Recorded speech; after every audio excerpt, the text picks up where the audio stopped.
When reading through the gospel for these reflections, I like to write down one or two phrases that stick out to me. For today's, I wrote down 6. There's so much that Jesus says to his disciples and to us to not only give direction, but to give comfort. But probably the most important in today's reading is when he commands, "Love one another as I love you." There's that saying that I'm sure we've all heard, "Do as I say and not as I do." But Jesus is asking us to say and do as he has done, because he is the best example of how to live. But to even come close to doing our best, we must remain in God's love. Allow his joy to fill us, allowing it to complete us. Then can we do our best to live as Jesus lived.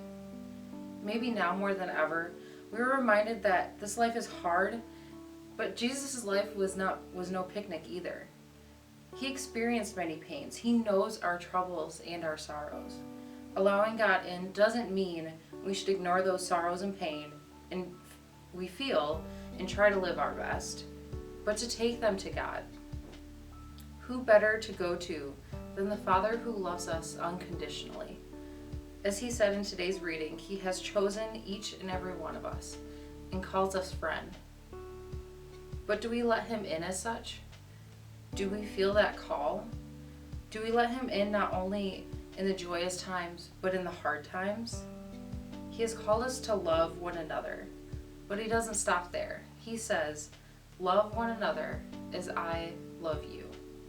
What better way to love another than for us to know, allow in, and experience the love God has for us? When we come to know God's love and joy, how much better can we care and love for one another as God has love for us?